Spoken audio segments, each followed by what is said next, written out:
Excited na naman tayo nito sa ano, topic. Ay, nako.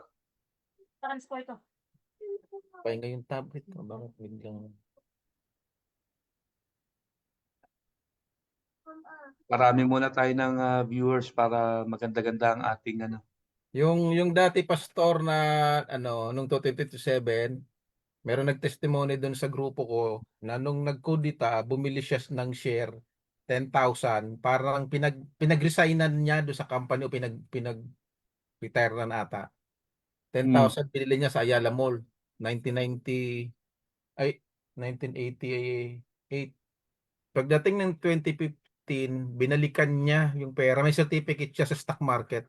Alam mo pa kung magkano na yung 10,000 niya? Oh, magkano? 10 million. Wow. After halos Ilang taon?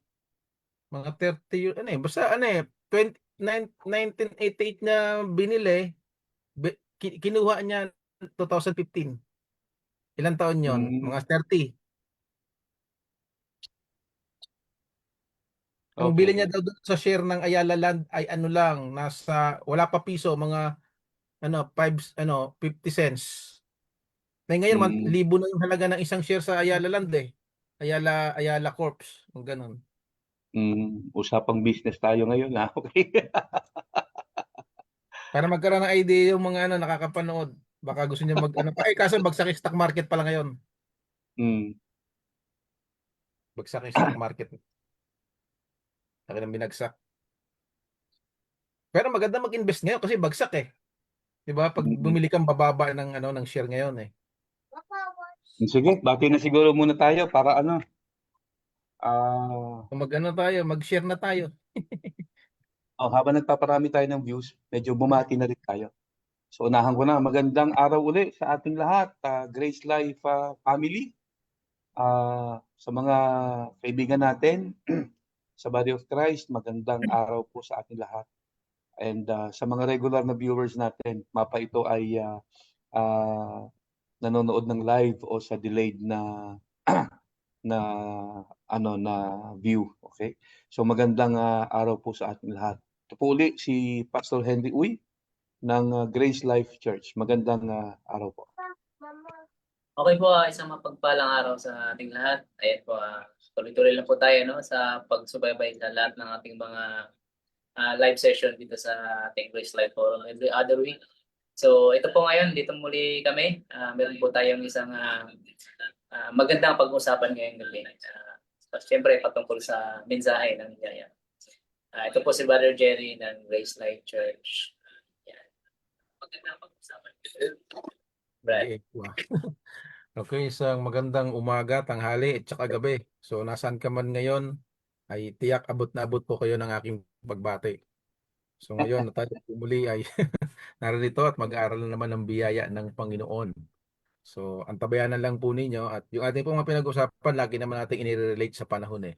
Kaya kailangan po natin yan, no? Anumang panahon tayo nabubuhay dahil yan ay nasa salita ng Diyos. So, yan po ay napaka-importante sa buhay natin. So, antabayanan natin yung ating pong pag-uusapan. Mhm. So ano Tuloy-tuloy ba naman natin. pag-uusapan natin? Tuloy-tuloy natin.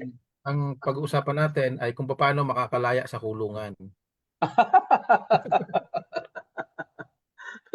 Mabigat yan, Di ba? Sabi gusto nyo lagi tayong relate sa nangyayari. So, relatable yan. Sa panahon niya, di ba? Daming pinaguhuli nung nakaraan eh. No, mga nabigyan ng arrest warrant tapos pinaguhuli, pinagpapasok. So, pati yung bayan natin, ang pakiramdam natin para tayo nakakulong. No, di ba? Yung maraming sumisigaw ng kalayaan. So, ang kabaliktaran lang naman ng nakakulong ay yung nakalaya. So, diyan papasok yung salitang biyaya. Yan yung napakaganda sigurong sigaw ngayon ng mga Pilipino. No? Kung ang pakiramdam mo ay mukhang nakakulong yung bayan natin doon sa kawalan, so humingi tayo ng biyaya sa Diyos. No, yan yung magandang napapag-usapan. So, pag tungkol po sa biyaya yung ating pag-uusapan ngayon, kailangan po natin yan. No? Hmm. Ang ating pong title ay What It Means to Live by Grace. No? So ano bang kahulugan ng tayo po ay mamuhay sa biyaya? no? Siguro lagyan natin ng konting dagdag yan sa ilalim ng biyaya, no? What it means to live under grace. Ayun, medyo tinanggal ko ilang salita. Pero ano bang ibig sabihin po nito? Ano ibig sabihin no? Kasi marami pong nag-iisip na dapat yung ating panahon ay hindi lang puro biyaya. Kasi ang iniisip ng iba kung puro biyaya parang aabuso na tayo niyan. Napakahalaga ng batas, no? Napakahalaga ng law. No, yun yung sinasabi ng iba eh. No, ako pag may nakakausap ako, dami rin nagki-question sa akin tungkol diyan. Ibig sabihin mo ba na tayo ay nasa biyaya, wala na tayo dun sa batas? So labagin na natin yung batas. Yun po yung sinasabi ng iba. So mahalaga na mapag-usapan po natin itong ganitong klase ng usapin. Maintindihan natin ano ba yung pamumuhay sa ilalim ng biyaya ng Diyos. So mahalagang maintindihan natin yan. Actually, di ba nung mga nakaraan pong mga pag-uusap natin, iwan ko mga nakaraang ano eh. Di ba naakusahan po tayo na tayo daw ay license to sin. Di ba? Kasi tayo daw ay hindi na under ng law, kundi tayo ay under grace. Kasi yun ang sinasabi natin. So ngayon pong gabi na to ay bibigyan natin ng kumbaga mas malawak na pag-uusap yan. Kung ano po ba talagang ibig sabihin yan. No, ano ba yung mga mas magandang bagay pa na maintindihan natin? Paano ba mabuhay sa biyaya? No, bilang Kristiyano. No, yan po yung topic natin. So, ang verse po natin diyan, no, siguro maganda dito natin simulan. Galatians chapter 1 verse 6. So, sundan lamang po ninyo yan. Galatians chapter 1 verse 6. No, meron pong sinabi ang Apostol Pablo. No, kung problema to ni Apostol Pablo dun sa panahon na to, tingin ko meron po tong parehong problema sa panahon din po natin. Ang sabi niya, I am astonished that you are quickly deserting the one who called you to live in the grace of Christ and are turning to a different gospel. No? So nagigitla daw si Apostol Pablo. Sabi niya doon sa mga taga-Galatia, ano ba nagigitla? Parang nagugulat. No? Sabi niya, ang bilis nyo namang tumalikod, quickly deserting. Ang bilis nyo naman kumbaga magbago ng inyong mga pinaniniwalaan. No? Yung tumawag sa inyo sa biyaya, tapos ngayon, ang bilis nyo namang humarap doon o paniwalaan yung ibang uri ng ebanghelyo o ng gospel. So napakahalaga no, na maintindihan natin na tayo mga Kristiyano ay tinawag ng Diyos sa biyaya at tayo ay nabumuhay sa ilalim ng biyaya. Kaya dito mayroong sinasabi po sa Apostol Pablo na tingin ko applicable din sa panahon natin kung medyo i-relate lang natin. Kasi meron siyang sinabi rito na yung ilan doon sa mga taga-Galacia, ang bilis naman lang tumalikod. Ang bilis lang mapaniwala doon sa aral na tinatawag ni Apostol Pablo na different gospel. Posible ba na sa panahon po natin ay meron bang different gospel? Siguro yan yung po yung yan yung magandang madaanan natin ngayon sa ating pag-uusap. So paunti-unti po mapag-uusapan natin yan, papagbibigyan po natin ng linaw. Yan, meron bang different gospel? At maari ba na yung mga Kristiyano, posible na, lalo na yung mga church, no, na hindi nila alam na yung kanilang sinusundan ay different gospel. Ba? Magandang madaanan natin ngayon. Kasi baka akala lang natin na umuhay tayo bilang Kristiyano, naligtas tayo sa biyaya, pero yung pinamumuhay natin at maging yung laman ng isip natin, kahit mula pa lang sa pundasyon, ay ibang uri na ng gospel. So yun po yung magandang mahagip natin ngayon sa ating pag-uusapan. No, dahil tayo ay tinawag ng Diyos upang mamuhay dito sa ilalim ng biyaya. So Pastor, ano pong masasabi natin dito? Ano po bang ibig sabihin nito? No? Paano po ba yung mamuhay sa ilalim ng biyaya? So what it means to live by grace? Oo, importante itong topic natin ngayong gabi, no? What it means to live by grace. Kasi yung kinote mo, uh, merong magandang sinabi si Apostle Paul doon di ba? Sabi niya, I am astonished you are so quickly deserting the one who called you to live in the grace of Christ and are turning to a different gospel. Malinaw ang sabi ni Apostle Paul, hindi lang ito applicable sa mga believers in Galatia, no? Although ang kausap na rito, Galatian churches, pero ito ay para sa lahat ng believers. Ang sabi ni Paul, parang nagtanong siya, why are you so quickly deserting the one who called you to live in the grace of Christ. So we are called to live in the grace of Christ. So lahat ng Christians are called to live in the grace of Christ. Ngayon, ang nakakalungkot ng isipin diyan is halos lahat ng Christians, no, if not all, alam nating lahat, we are saved by grace. Halos lahat ng Christians, if not all, alam ay na-save tayo by grace. Kaya lang, only few, pangit man sabihin ito, only few knows how to live by grace. Mas marami yung hindi alam kung paano mamuhay by grace. Kasi dito sabi ni Apostle Paul sa Galatians 1:6, why are you so quickly deserting the one who called you to live by grace or to live in the grace of Christ? So lahat ng Christians tinawag to live by grace. Kaya lang, yun nga, nakakalungkot isipin, only few knows how to live by grace. Majority ng Christians in the body of Christ doesn't know how to live by grace. Pero alam nila na save sila by grace. Saved by grace, pero they do not know how to live by grace. Oo. Ngayon, paano natin nasabi na hindi nila alam how to live by grace? For the simple reason, yung binanggit ni Apostle Paul dyan na different gospel, kasi sabi ni Paul dyan sa verse na yan, sa verse 6 ng chapter 1 of Galatians, sabi ni Paul, namangha siya di ba? Itong mga Galatian believers, so quickly deserting the one who called them in the grace of Christ and are now turning, sabi ni Paul, turning into a different gospel. So, pagka binasa mo yung context ng Galatians, makikita natin doon yung different gospel na tinutukoy ni Paul is it's a combination of law and grace na inadapt sa pamumuhay ng isang Kristiyano. How do we know that?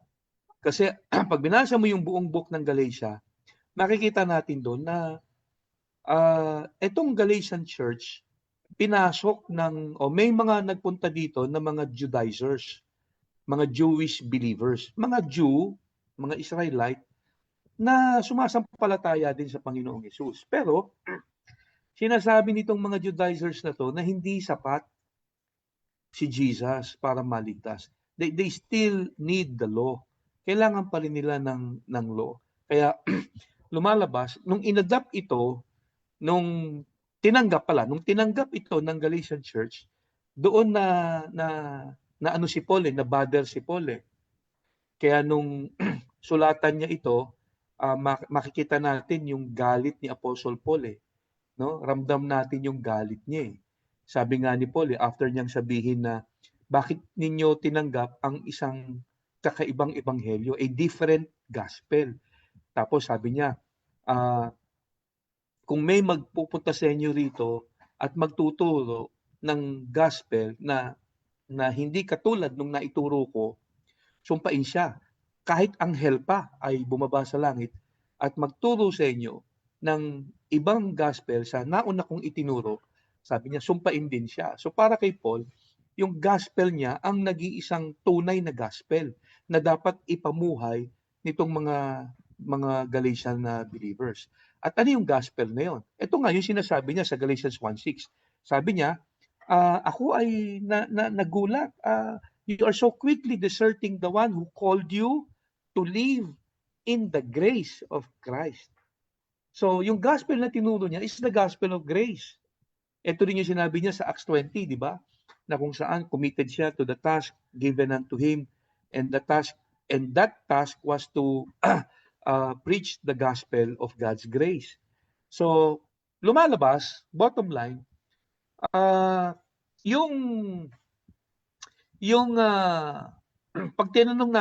sinagot natin yung tanong na what it means to live by grace, to live by grace is to forsake the law. Yun yung simplest definition. Kung gusto mong malaman na ano ang sagot doon sa paano ko mamumuhay by grace, yun ang pinakasimpleng sagot. Forsake the law. Now, dito tayo ngayon na papagbintangan ng maraming mga kapatiran natin from other churches. Oh, mga antinomian kayo, no? Mga anti-law kayo, mga kayo ay against sa law. Hindi naman.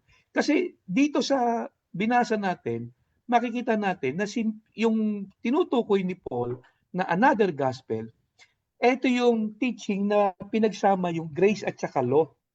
Kasi sabi ni Paul, tingnan nyo, meron sinabi si Paul sa Galatians chapter 3. Basahin ko lang, no?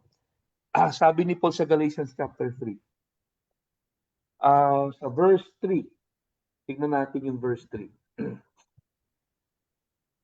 Tingnan natin, ha? Maganda ito. Ito sabi ni Paul. Are you so foolish? Sabi niya. Hindi. Simulan natin sa verse 1 para makita natin yung context. Sabi ni Paul, you foolish Galatians. Galit talaga siya rito, no? Who has bewitched you? Sinong kumulam sa inyo? Parang ganon. Before your very eyes, Jesus Christ was clearly portrayed as crucified. Now, hindi ibig sabihin nito nakita ng mga Galatian church yung pagkapako ni Kristo sa krus. Okay, hindi ganon. Nang sabihin ni Paul na before your very eyes, Jesus was clearly portrayed as crucified. Kasi ang punto ni Paul, ang pinreach ko sa inyo ay yung kamatayan ni Christ.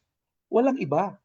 Through His death, kayo ay napatawad, kayo ay naligtas sa kanyang finished work on the cross. So hindi ibig sabihin, nang sabihin ni Paul na before your very eyes, Jesus Christ was clearly portrayed as crucified, that doesn't mean nakita nila. Hindi yun ang ibig sabihin ni Paul.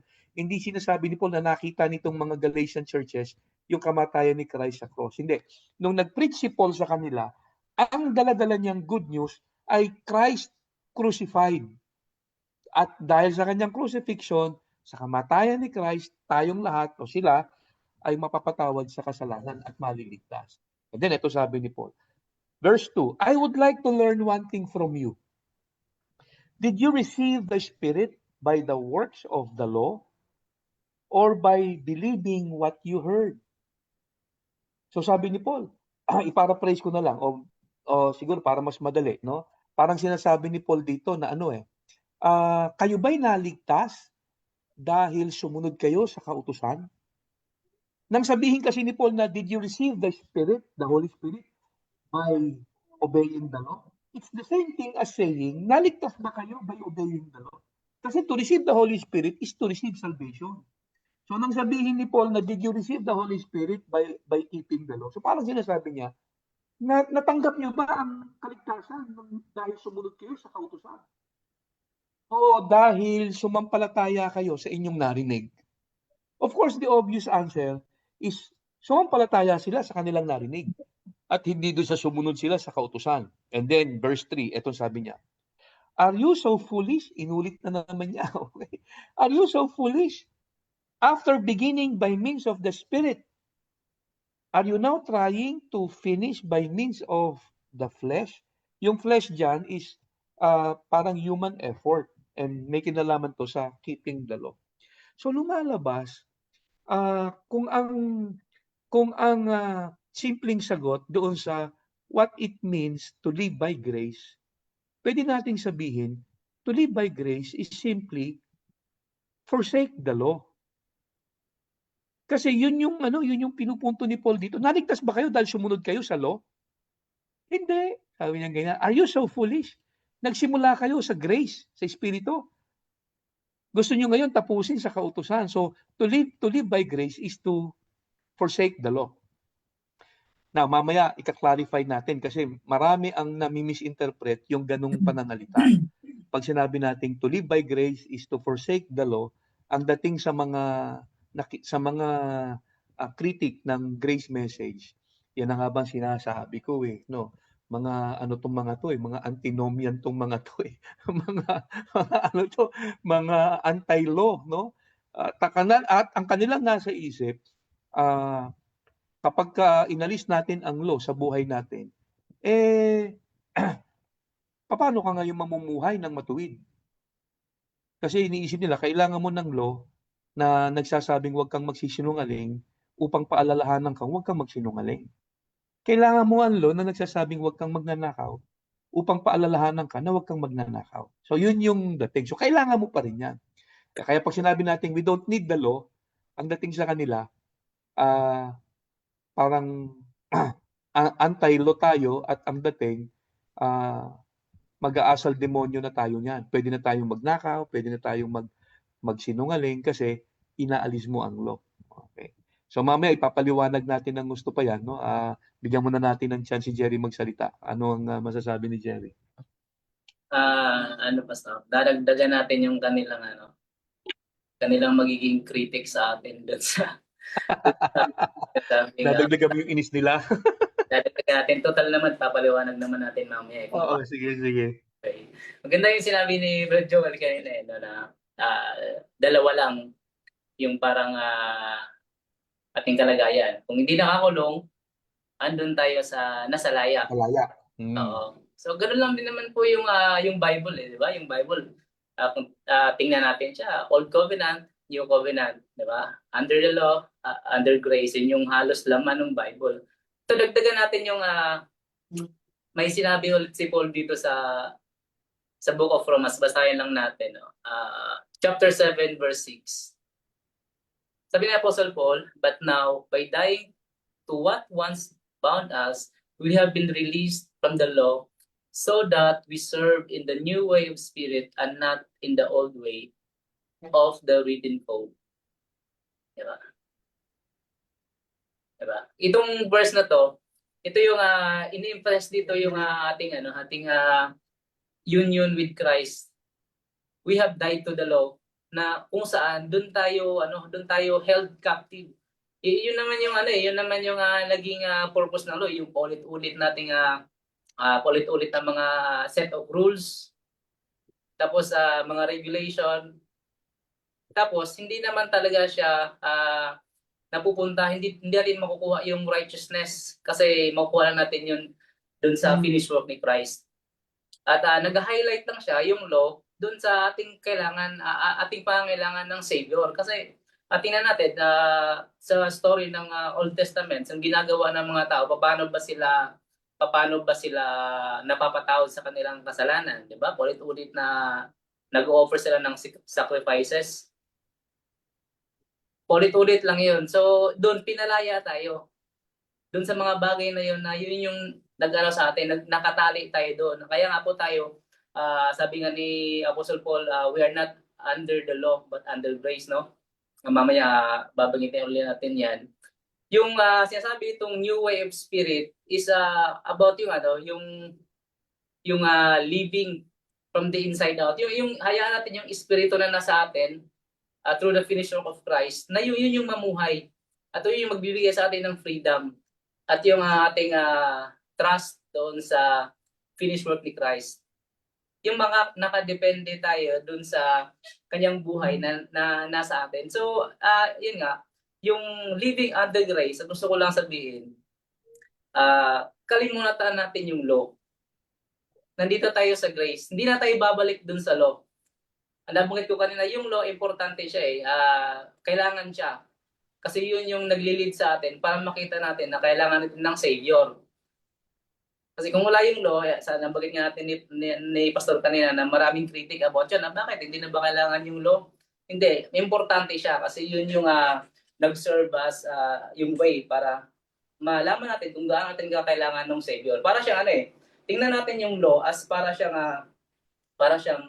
parang sa doktor, yung diagnostic tool. I-reveal niya lang yung anong sakit mo, makasalanan ka, i-reveal niya lang. Para siyang salamin, makita mo kung ano yung anong hindi kaya-ayang tingnan, pero wala siyang ibibigay na gamot. Wala siyang ibibigay na tawag nito, kayusan, di ba? papakita niya lang, diagnostic tool siya pero wala siyang cure. Pero so yun yung mag-lead sa atin dun dun kay Christ, dun sa finished work ni Christ, dun sa grace. So ayun pa, karagdagan pa yung Pero sa linawin lang natin pag sinabi nating hindi natin kailangan yung law, we are referring doon sa Mosaic law. okay, Linawin lang gets po. natin, no? Hindi yung law of the land na meron ng bawat bansa, no? Kasi kahit sa magpuntang bansa, merong law. Sa Yes. ating bansa, meron ding law, 'di ba? Kaya nga itong Senado, 'di ba, kapag kahit yung mga congressman, kapag tumatawag ng mga hearing in aid of legislation daw, etc., etc., although alam natin na na alibay na lang 'yon, ano, para daw makagawa ng batas regarding that. So ang point ko, ah, pag sinasabi nating to live by grace is to forsake the law, hindi natin tinutukoy yung law na meron ang bawat bansa. Kailangan mo sumunod diyan. Ang Oh, tinutukoy nating law is the Mosaic law na ang karamihang Christians ay ah, pamilyar lang doon sa Ten Commandments. Actually 11. Yung tithes kasama eh. Yung tithes kasama. Oo. Pero hindi alam ng karamihan, no? Unaware ang karamihan na ang law, kapag gusto mo siyang sundin, hindi ano yan eh, hindi yan po pwedeng pumili ka lang ng susundin. It's an all for nothing package yan eh. 613 laws ang kailangan mong sundin. Ito yung sinasabi ni Paul in Galatians na kung ikaw gusto mong isama ang law sa buhay mo, you are obligated to obey the whole law. If you let yourself to be circumcised, sabi ni Apostle Paul, you are obligated to obey the whole law. And that is 613. Tapos may warning siya, di ba? Anong warning ni Apostle Paul? Ang warning niya, curse is everyone who does not continue to do everything written in the book of the law. So kung kung gusto mong sundin ang law, gagawin mo siyang source of morality, no, sa buhay mo as Christian, no, tinanggap mo ang grace for salvation. Tas ang gusto mong guide for daily living is the law. Eh sabi ni Paul, kailangan mong sundin 613 laws. Hindi ka po pwedeng mag-cherry picking. Yung pipili ka lang, no, ng kung ano yung gusto mong sundin. Kasi ganun ang ginagawa ng maraming ngayon, maraming Christians, no? Namili lang sila eh doon sa sinasabi nila ganito. Sa Mosaic law, hindi na natin kailangan diyan yung sacrificial law. Kasi tatlo yan eh, civil, sacrificial, tsaka yung moral. Hindi natin kailangan yung sacrificial law kasi tapos na yan eh. Sinakripisyo na ni Jesus yung kanyang buhay eh. So hindi na natin kailangan mag-alay ng hayop. O hindi na rin natin kailangan yung civil law kasi para sa Israel yun eh, exclusive. Pero yung moral law, especially yung Ten Commandments, kailangan natin yun. Oo. Sa unang tingin, no, parang ang gandang tingnan kasi moral eh. Pero ang law nga, hindi siya po pwedeng paghiwa-hiwalayin. Eh sabi nga ni Apostle Paul, curse is everyone who does not continue to do everything written in the book of the law. So, kung gagawin mong guide ang law for living, gagawin mo siyang source for morality, obligado kang sundin lahat yun. Hindi ka pwedeng mamili. Ang ginawa ngayon ng maraming Christians, namili sila. O yung sacrificial law, hindi na yan pwede sa atin. Pang-Hudyo lang yan. Yung civil law, hindi pwede yan. Dito sa moral law, ayan yung sa atin. Okay? Tapos sa moral law, yung Ten Commandments na very very famous, namili pa rin sila ron sa 10. Hindi rin nila sinunod lahat yun eh. Sa 10, itong ginawa nila. Itong Sabat. itong itong pang-apat, itong Sabat, hindi na rin yan sa atin, hindi rin yan applicable sa atin, no? Pwede na tayong magtrabaho pagka Sabat. Okay? So naging siyam. Eh kaya lang dahil kulang, hindi magandang tingnan, siyam lang. Ang ginawa nila, kumuha pa ng isa, pantakip doon sa Sabat, kinuha yung tithes. Kaya 10 uli. Okay, Ten Commandments. Ang punto, Sino nagbigay ng karapatan sa atin upang mamili ng susundin sa law? So yun yung malaking diyan. So to live by grace, ako'y naniniwala, according sa mga binasa nating text kanina, no? Is to forsake the law. What law? The Mosaic law. Hindi yung law na meron tayo na sinusunod dito sa bansa natin, no? Kasi hindi mo naman pwedeng sabihin, halimbawa, nag-disobey ka ng traffic rule, no? Pagkatapos hinuli ka ng pulis, hindi mo naman pwedeng sabihin doon sa enforcer na, teka muna, chief, hindi mo ako naiintindihan eh. I am no longer under the law. Pag ginawa mo yun, baka mabatukan ka ng pulis. Hindi po pwede yun. 'Di ba? So, kailangan mong sumunod sa batas ng bansa, no? At lahat ng batas laging may kaukulang parusa. Merong kabayaran. So anyway, so yun lang naman, naidagdag ko lang yun kasi baka mamaya maisip nitong mga natin, o tingnan mo yung mga tinuturo nitong mga mokong na 'to, 'no? Hindi natin kailangan ng law, hindi natin na kailangan ng law. Papaano yan, 'di mag-aasal demonyo na kayong lahat? Yan ba tinuturo niyo sa mga miyembro ninyo? Puwede na kayong magsinungaling, puwede na kayong magnakaw, kasi hindi natin kailangan ng law. Hindi, kasi sa totoo lang, meron tayong bagong source of morality. Yung binanggit ni Jerry kanina, yung Holy Spirit, 'di ba? Yun yung bagong source of morality natin. Kaya nga ang utos sa atin ni Apostle Paul ganito live by the Spirit, walk in the Spirit. Merong ganong exhortation sa atin si Paul. Live by the Spirit. Tapos sabi ni Paul, 'di ba, Galatians 2:20, I have been crucified with Christ. I no longer live. Sabi niya, it's no longer I who live, but Christ in me. So, si Paul, para sa kanya, ang pinamumuhay niya sa kanyang pang-araw-araw, ang source of morality niya, si Jesus mismo, na pinapahintulutan niyang i-express yung buhay sa pamamagitan niya. So, meron tayong bagong source of morality. Hindi lang yung law. So, to live by grace is to forsake the Mosaic law. Yan ang dyan. Joel, banat. Yung punto po natin diyan, di ba? Yung living by grace is not go back to the law. Oo. Yung hindi na tayo babalik doon.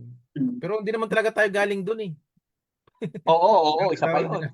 Di ba? Hindi naman talaga tayo galing doon eh. Kasi kung gusto nating sumausaw doon, isipin mo, babawalan ka uling kumain ng seafoods. Oo. Kaya ang sarap noon. Di ba? Oo. Sarap ng seafoods eh. Bawal din ng Mm. baboy. Payag Oo. dito. Di ba? Correct. Iba kasi, yun ang iniisip ng iba eh, na gusto nila eh, yun, cherry picking nga, pipiliin lang. Mm. Masarap yung baboy, baliktad. Di ba? Kaya mixture yung tawag natin eh, pinaglalabo-labo nila eh. Correct. Hinahalo-halo nila eh. Tama. Gamitin natin yung Ten Commandments. Di ba? Ikokot pa nung iba yung Ten Commandments. Bawa, isipin mo, ang provision sa Ten Commandments mabigat. Kung minsan Mm. ang nabasa lang nila, wag mong kumbaga honor your father and your mother eh. Pero pag binasa mo yung buong Pentateuch, merong provision yun na pag sinuway mo, kamatayan eh. Hindi mo kasi Mm. pwedeng gamitin yung isang batas nang hindi ka akibat yung isang buong provision eh. Yung kung ano yung kaparusahan pag hindi mo sinunod. Ngayon, yung mga bagay po na yan ay inalis na ng Panginoon. Hindi na gusto ng Panginoon na bumalik pa tayo doon. Kasi isipin mo na napakahirap noon, pinalaya na tayo doon, tapos babalik pa natin. Gusto ko lang po nilagyan ko po ng highlight yung mga verses dito ng mga banggit natin. 'Di ba doon sa Galatians 3:3, no? Having begun in the spirit, are you now being perfected by the flesh, no? So nagsimula sa espiritu, ito yung binamag kanina, kailangan talaga yung espiritu.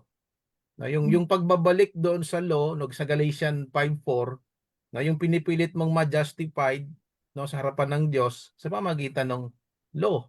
Hindi mo na masusunod lahat. Diba? 613 yung binanggit natin. So hindi tayo ma-justified. Doon sa Romans 7:6, na-release na tayo. Ni-release tayo. Di ba? Yung nakulong ka, tapos ni-release ka. Di ba yun ang sabi?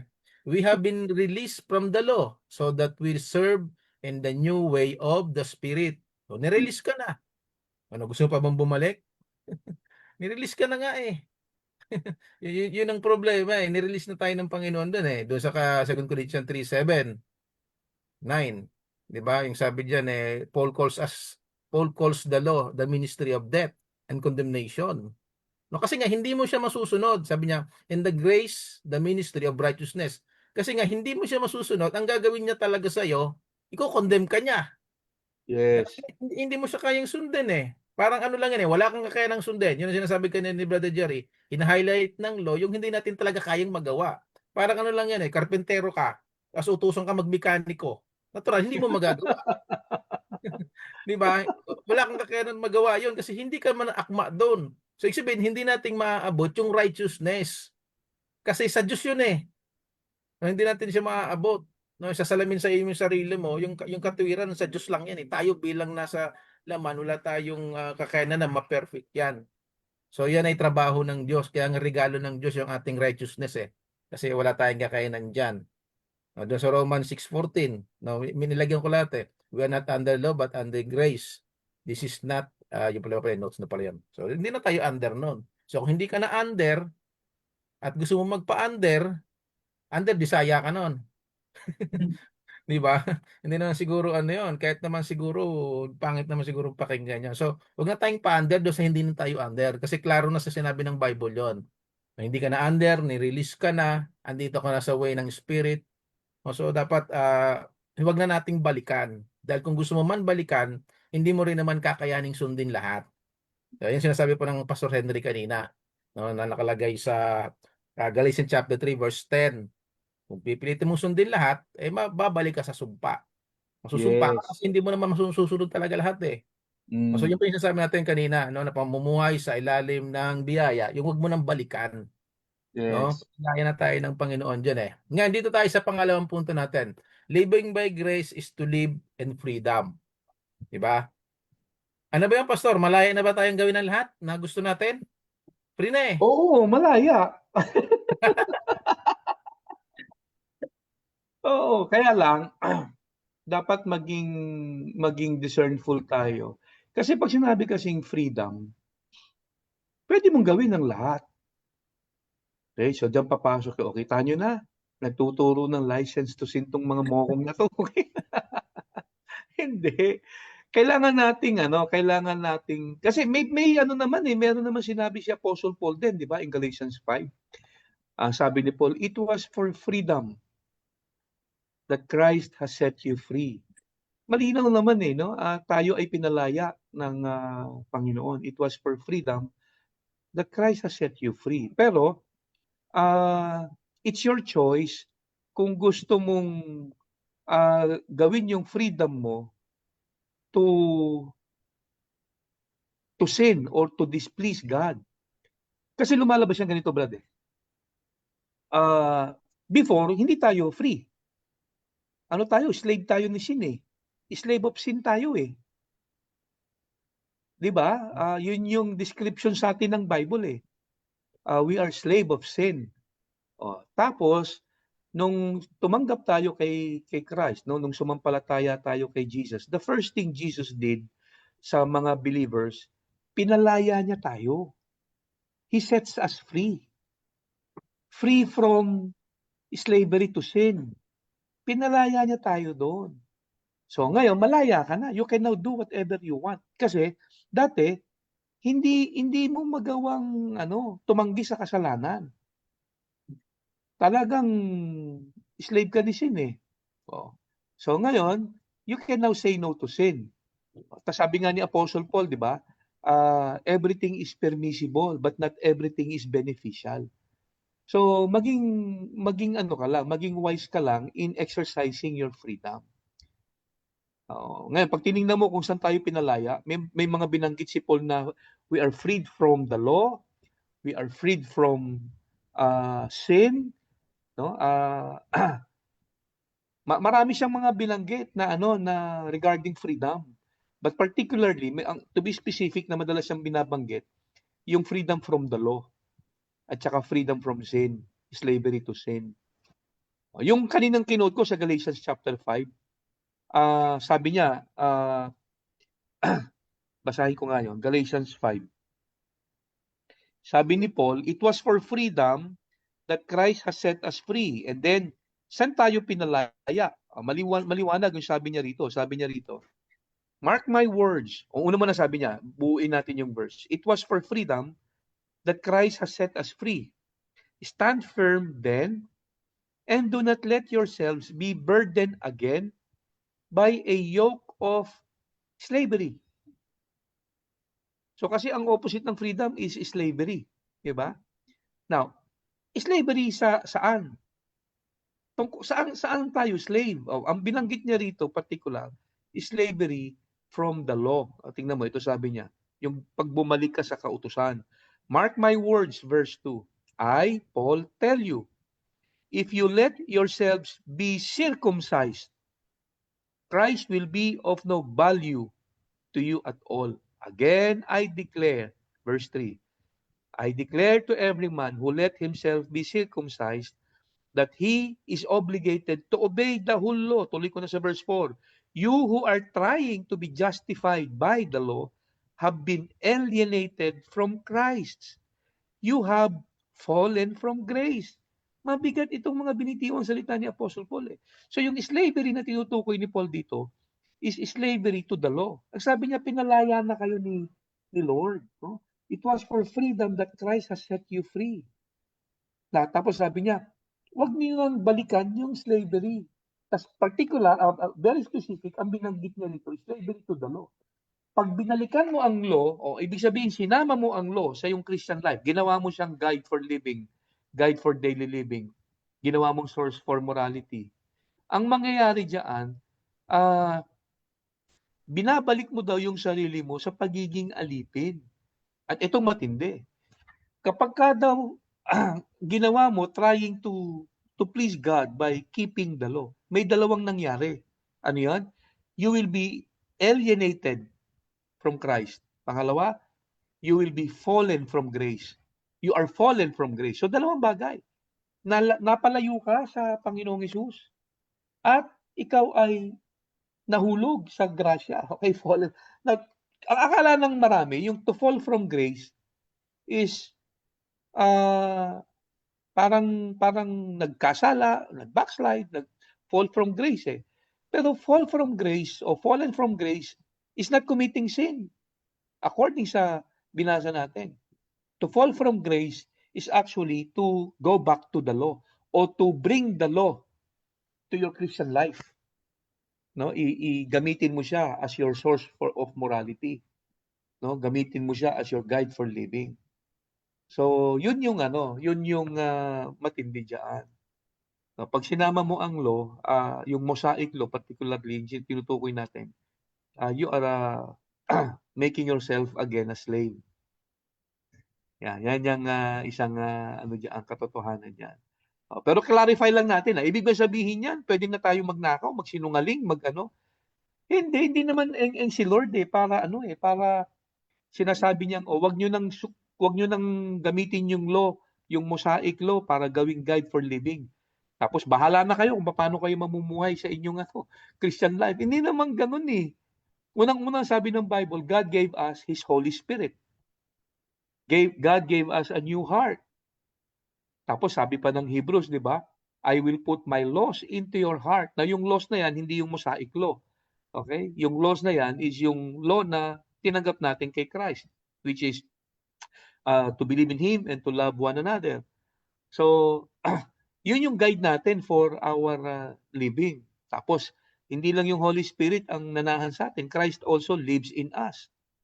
So, ano pang kailangan mo to live a godly life? Pinrovide na ni Lord yung kailangan mo to live a godly life. Inalis mo lang yung law. Kasi inakala mo yung law ang magbibigay sa iyo ng matuwid na pamumuhay. Hindi. Pag binalikan mo ang law, you will fall from grace. So, kaya nga babalikan natin yung what it means to live by grace. Forsake the law. Forsake the law. Now, tayo ba galit sa law? Hindi. Hindi tayo galit sa law. Kaya lang, meron kasi siyang trabaho, si law, na hindi applicable sa'yo. Kasi ang law is naging guardian ng mga unbeliever to bring them to Christ. Kasi kapag ka ikaw, pinipilit mong sundin ng law, hindi mo masunod-sunod, may isip mo, kailangan ko ng Savior kasi hindi ko masunod eh. So it will lead you to Christ. Yun ang function ng law. At pag na-lead ka na ng law kay Christ, tapos na mission niya sa'yo. Diba? Yun lang yun. So wag mo na siyang So, at malinaw naman yung sinabi ni Apostle Paul sa mga believers in Romans, di ba? Believers in Rome. You are not under law, but under grace. Hindi naman suggestion yun eh. Sinasabi ni Paul yung kanilang location. You are not under law, hindi kayo dito. You are under grace. Kaya nga maganda, alamin ng Christian what it means to live under grace. Number one, forsake the law. Kasi you are not under law. Forsake the law. Ibig ba sabihin niya, pwede ka na magsinungaling, magnakaw? Hindi. Hindi naman eng-eng si Lord para, sinabi niyang wag mong gawin yung law, wag mong gamitin yung law as your guide for living. Tapos hinayaan ka na lang niya. Hindi. Nanahan ng Holy Spirit sa'yo, nanahan ng Panginoong Jesus sa'yo, binigyan ka niya ng bagong puso. Di ba? Binigyan, yung kanyang laws, inilagay sa iyong puso. Ay, ano pang kailangan natin? That is our guide for living. Live by the Spirit. Yun. Nabanggit natin yung living in grace is living in freedom. Doon nabanggit natin yung freedom. Yung freedom doon, yung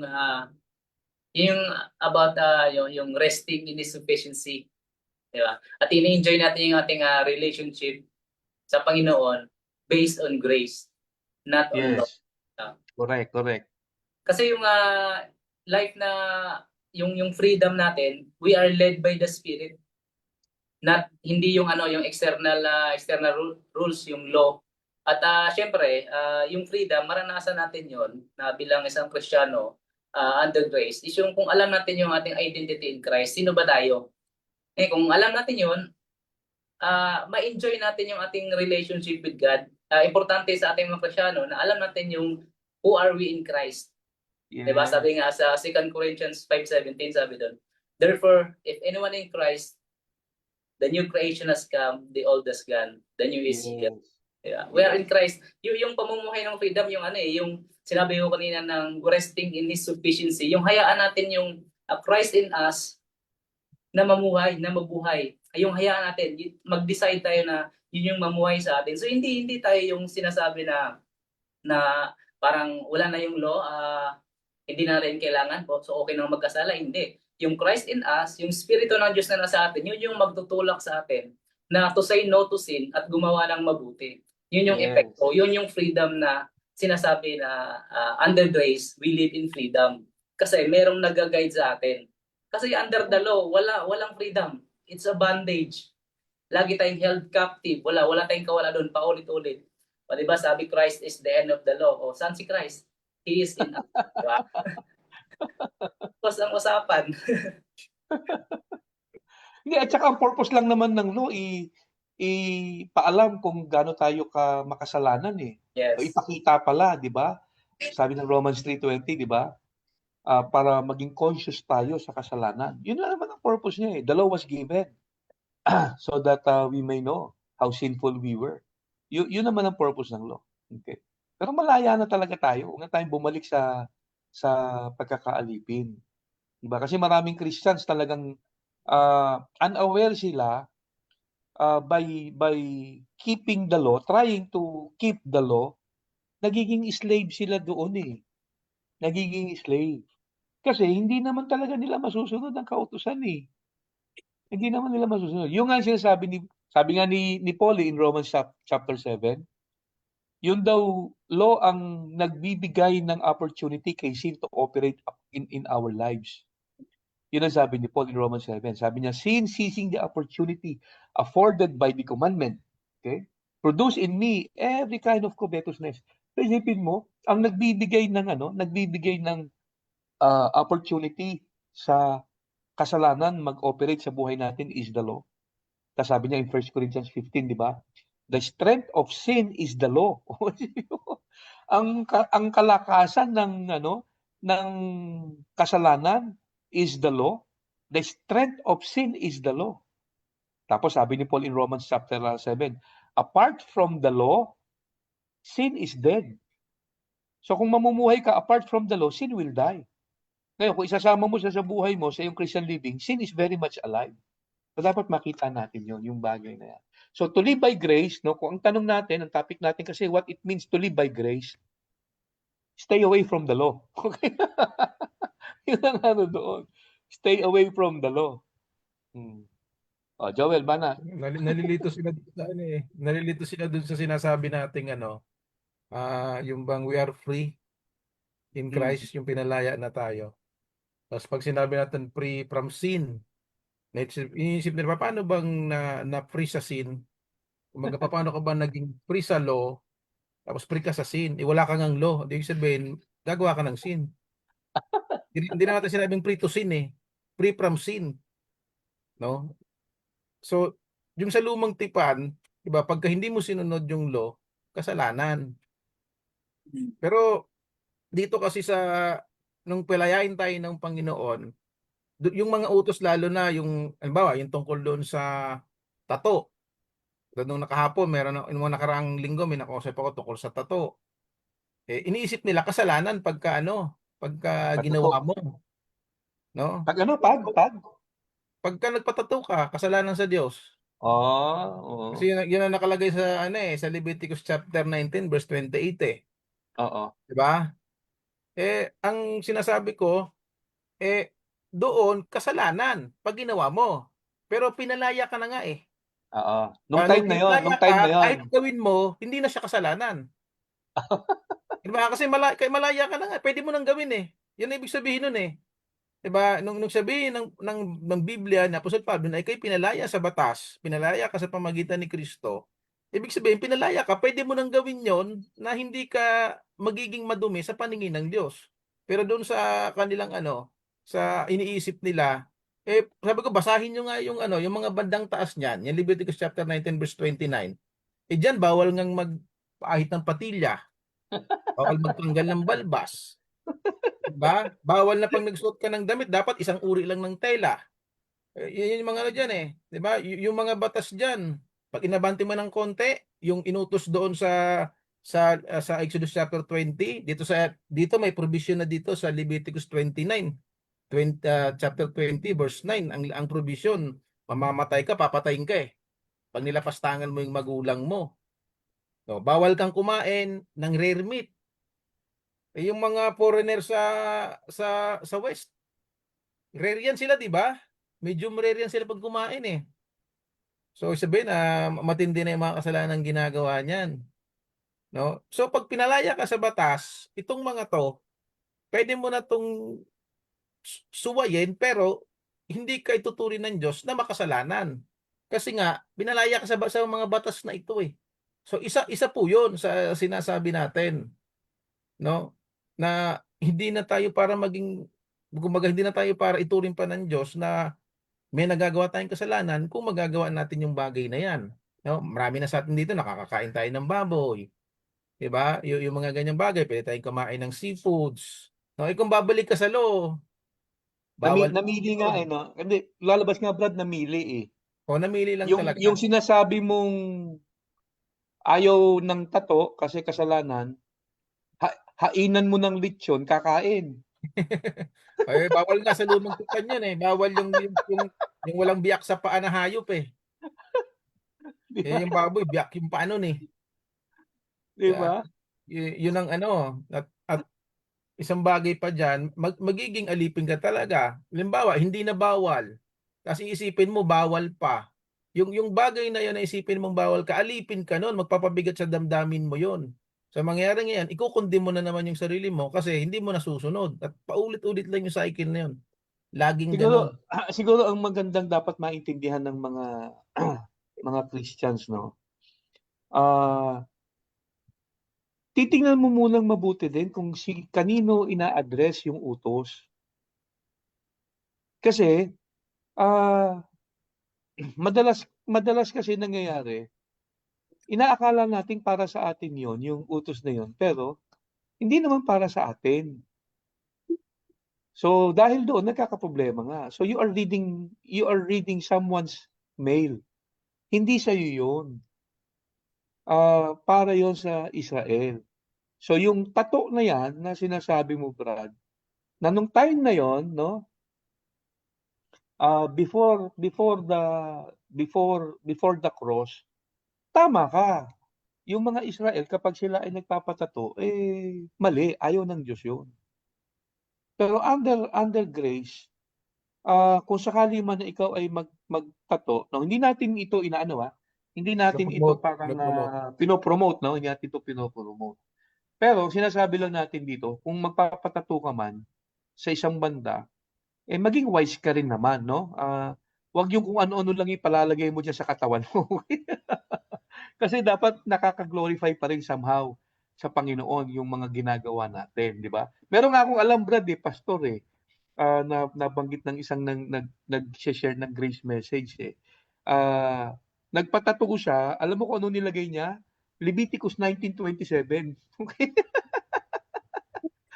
Ah, yung mismong nakalagay na bawal magpatato, bawal tatuan ng katawan. Yun ang nilagay niya, Leviticus 19:27.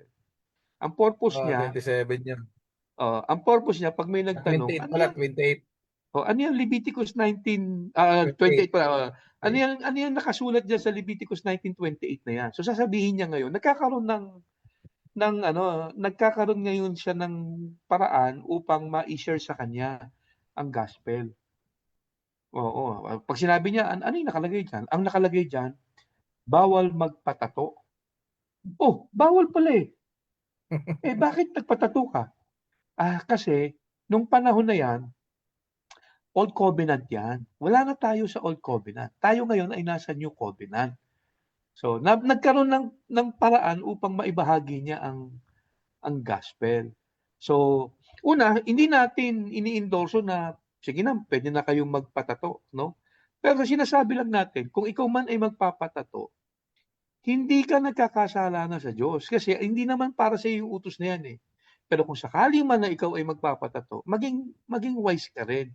Huwag kung ano-ano yung ipapalagay mo diyan sa sa katawan mo na hindi rin maganda para makita bilang Kristiyano, 'di ba? So use godly wisdom also, no? Para bago tayo gumawa niyan. So, Siguro, kung nilagay mo dyan, mga hubad na babae dito, no, dito.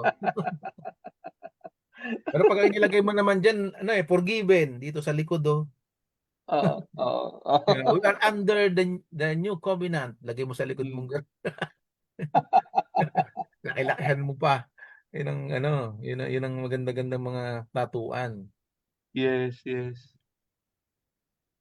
Pero Kasi yun kung po yung sasabihin halimbawa sasabihin ng isang Kristiyano, bawal kang magpatato, hindi pa rin dapat magpatato. Pag ginanon niya 'yon, kailangan din niyang sundin yung bawal kumain ng baboy, bawal kumain ng galunggong, ng hipon. Kasi part 'yun ng law So hindi ka nga pwedeng mag-cherry pick, no? Hindi pwedeng pili ka lang kasi hindi naman buffet ang law. Na pipili ka lang kung ano yung gusto mong sundin. So, kaya nga ang nangyayari diyan, kapagka sinunod mo ang isa, susundin mo lahat. Hmm. Yun ang ano diyan. Kaso ang problema, sabi ni Paul, cursed is everyone who does not continue to do everything written under the book of the law. So, inilagay mo yung sarili mo sa ilalim ng sumpa.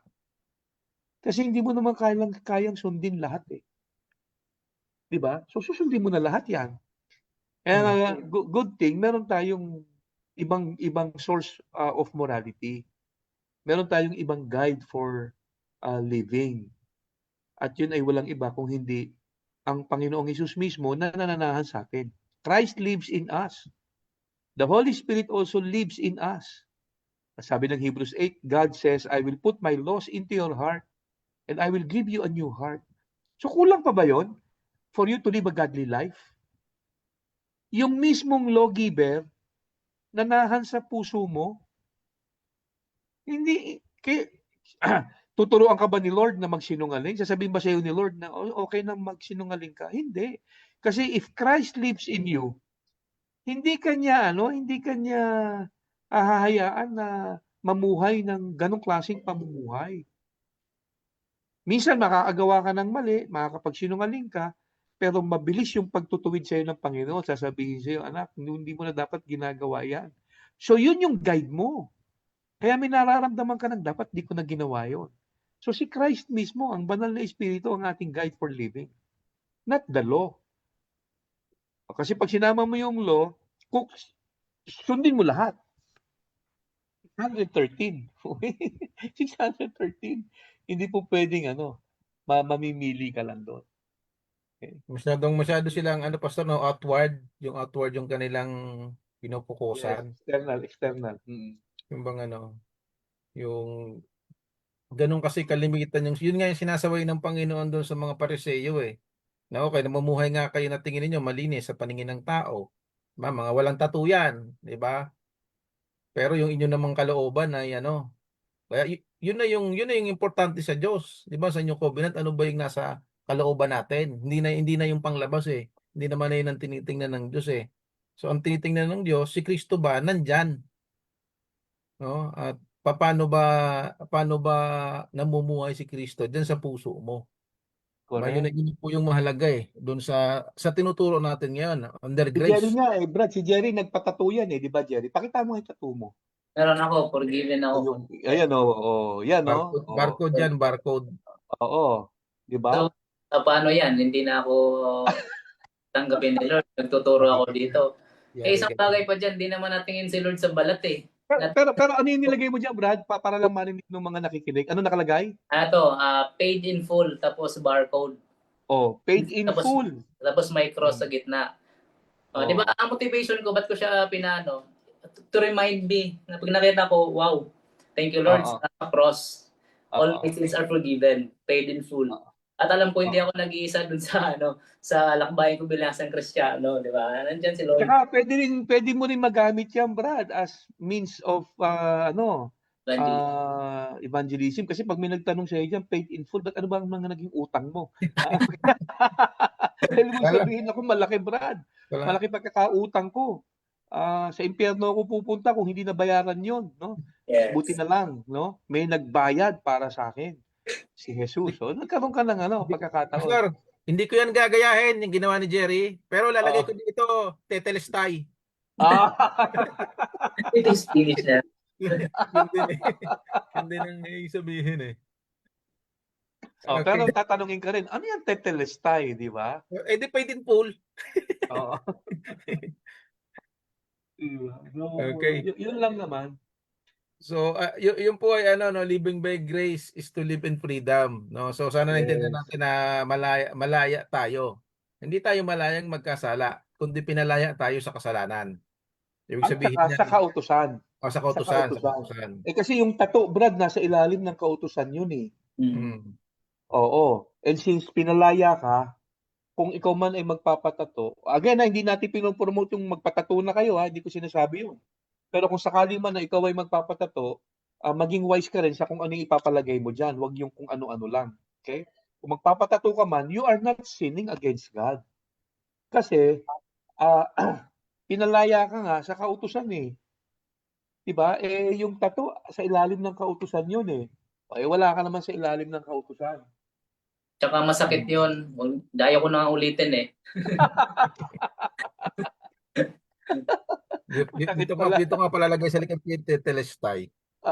Okay, dito sa pangatlo, what it means to live by grace, ito parang konklusyon na natin ito Pero gusto ko yung mga nanonood sa atin, nakapakinig sa atin, ay dito bubuhos yung lahat, kung paano talaga mai-apply, paano lumabas. Sinabi natin na ang Diyos ay hindi na tumitingin sa panlabas, kundi doon sa panloob. So yung nasa loob, dapat naman lumabas. No? Kasi pag hindi lumabas, impatso yan. Masama din naman na lagi lang nasa loob. No? Kahit anong ipinasok mo, dapat inilalabas mo. Okay, so to live by grace is to let Christ express His life through you. No, yun yung magandang mabigyan natin ng paliwanag. Ang sabi rito sa Galatians 2:20, I have been crucified with Christ. It is no longer I who live, but Christ lives in me. And the life which I now live in the flesh, I live by faith in the Son of God, who loved me and gave himself for me. So ano bang ibig sabihin po nito? Yung sinabi po ng Apostol Pablo, paano ba what it means to live by grace? No? Ano ba talaga ang maidudulot nito sa buhay natin at ano ba yung pinaka-aplikasyon nito sa atin? No? Yun po yung magandang mabigyan natin ng paliwanag, no? Galatians 2:20. So ano po bang magandang paliwanag dito, Pastor? Si Jerry naman, kanina ko pa O si sinasabi yan. si Jerry wala. Galatians 2:20. Actually, nabanggit ko na siya kanina eh. Yung, okay, iba pala yun. Yung sa 2 Corinthians pala yun. No? Ito, Galatians, I've been crucified with Christ. It's no longer I who live, but Christ in me. And the life which I now live in the flesh, I live by the faith of the Son of God who loved me and gave himself for me. Itong verse na to, yung time na naniwala tayo kay Christ, ano tayo, recipient tayo ng kanyang finished work, ng kanyang mga promises. Tapos yung the moment na naniwala tayo, Christ lives in us. So yung part natin dito is yung hayaan natin na yung i-express yung si Christ na nasa atin. So yung part natin is to hayaan tayo yung mag-decide kasi hindi naman bina-violate ni Lord yung ating decision. Kaya nga merong mga nag-fall into sin, merong na-tempt. Yung part natin dito, so we encourage believers to let Christ, express natin yung life through us, yung buhay ni Jesus na nasa atin. Kasi hindi naman yan automatic Hindi automatic na gagawa ka na lang na buti kasi under grace na sa atin. Hindi yun Kaya nga may nakita tayong mga Kristyano na nagpo-fall pa rin into sin. Pero ayun nga, hayaan natin. Yun yung part natin. Hayaan natin na i-guide tayo ng Espiritu ng Diyos na nasa atin. Tama. So maganda yung point na yun, yung panghuli natin, what it means to live by grace. Let Christ live through you. Yun yung pinaka niyan. Let Christ express His life through you. So yun yung pinaka magandang tatandaan natin. Paano ba ako mamumuhay by grace? So, okay yung tatlong pinpoint natin. Ginawa natin ano yung una? What it means to live by grace. Forsake the law. Huwag mo isama ang law. Diba? Number 2, to live in freedom. No, malaya tayo. Hindi tayo alipin ng law. At yung pangatlo, let Christ express His life through you. Yun yung hindi natin kailangan ng law, pero hindi ibig sabihin nun, lawless tayo. Yes. Hindi ibig sabihin nun, pwede na tayong mag-asal demonyo at malayang magkasala. Hindi ganun. So, pahintulutan si Jesus who lives in us, i-express niya yung life niya through us. No? So, maganda yung sabi ni Jerry kanina, the key word is let. Yun ang keyword, let. Pahintulutan mo lang. Pahintulutan mo. Madali mo naman ma-discern yun kasi nagtatalo kayo nung life ni Christ at ikaw. Let's say for example, may nanakit sa iyo, no? May gumawa sa iyo ng hindi maganda, no? Siniraan ka o ano man yung atrasong ginawa sa iyo o hindi maganda. Nate-tempt tayo madalas mag-retaliate, gumante, 'di ba? Pero alam mo sa sarili mo, dahil si Christ ay nasa puso mo, nananahan siya sa iyo, banal na Espiritu ay nananahan sa iyo, alam mo may pumipigil sa iyo na wag mong gawin 'yan. No? Wag kang gumante. Wag kang mag-retaliate. So, alam mo sa sarili mo 'yon if you are a genuine believer. So, anong kailangan mo lang gawin? Let Christ express His life through you. Yun. At doon papasok yung makakapagpasensya ka, magagawa mo ng i-overlook yung kanyang ginawa, tapos bibigyan ka pa ng Lord ng strength to pray for him or pray for her. Diba? Bibigyan ka ng Lord ng ganong kakayanan Diba? So yun yung pinaka masasabi natin na mararamdaman mo na talagang hindi mo kailangan si law, ang kailangan mo si Christ. Amen. Who lives in you to express His life through you. So ang keyword is let. Pahintulutan mo lang. Let Christ express His life through you. Yun yung pinaka trabaho natin. So what it means to live by grace? Let Christ live through you. Yun yung magandang maunawaan natin. Yung sinabi ka ni Brother Jerry, di ba, yung walang yung ang Panginoon nanahan sa atin, pero hindi niya naman sinasaklawan yung ating mga free will. No? Pero dito Correct. sa mapapansin natin dito sa Philippians 2:13, it is God who works in you both to will and to act. Ang No? galing, ano? Hindi niya tayo sinasaklawan sa ating free will. Pwede tayong pumili. No? Kasi pwede namang hindi mo sundin, pero ang ginagawa ng banal na spirito ng Panginoon na nasa atin, binibigyan niya tayo ng desire, no? So yun ang kaya makikita mo minsan, 'di ba, yung mga kriminal na nakapakinig ng salita ng Diyos at nanampalataya, no? Bagamat meron silang nagawang mali, pero nung sila ay naging Kristiyano, nagdi-deserve na sila na gumawa ng maganda, no? So, yung pong pamumuhay sa pamagitan ng ang Panginoon hayaan nating mabuhay sa pamagitan natin, no? Kasi nasabi natin na hindi yung law ang ating basihan. Dahil merong new commandment na binigay, pastor, di ba? Pag-ibig. So, doon na natin siya huhugutin. No? Doon na natin ibase sa pag-ibig ng Panginoon na naranasan natin yung ating mga ipapamuhay. No? Hindi na yung tungkol doon sa batas. Kasi pag patungkol sa batas, masalimuot. No? Katulad ng mga dati nating mga napag-usapan, nagiging judgmental patuloy eh. No, 'di ba yung mga namumuhay sa batas, isa yun sa mga nagiging resulta. Pero kung ang Panginoon yung hayaan mong mamuhay sa iyo, ma-express niya yung sarili niya sa pamagitan niya, ma-express niya yung buhay ng Panginoon sa pamagitan ma-express yung buhay ng Panginoon sa pamagitan natin, ay mamumuhay tayo sa pag-ibig. Yun po yung pinaka-aplikasyon natin diyan. No? So, magkakaroon tayo ng desire na gawin kung ano yung tama, no? Ano ba yung mga matuwid na bagay. Kasi yung mga matuwid na yan, nasa sa atin na. No, yung kabanalan, paano ba may papamuhay. So, andun na po yon. So, mahalaga po itong mga bagay na to, no, ng mga napag-usapan natin. No? Kasi para hindi na rin masyadong mabigat sa atin yung pagiging Kristiyano. Actually, tayo mga Kristiyano, minsan nahihirapan tayong mag-akay eh. Dahil nga minsan ang iniisip ng iba pagka simbahan, tapos puro batas ang ibibigay mo. No, imbis na ang ituro mo lang ang Panginoon at yung kanyang biyaya. Pero dahil tuturuan mo ng batas, ng puro batas, iba tuloy ang impresyon ng iba. Lalo na yung mga may tato. Ang hirap nilang papasukin sa simbahan. Di ba? Mukhang may hugot ka sa tattoo, brad, ah. Hindi mo papatiba naman yun. So Magpatato na nga tayo. sa amin pong pagtatapos na medyo overtime na po tayo.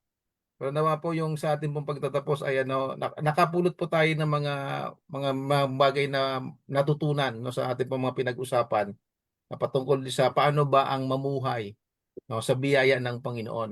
No, at nawa maging pakinabang po sa atin ito. No, at dagdagan pa natin yung ating mga lalaman patungkol po sa bagay na ito.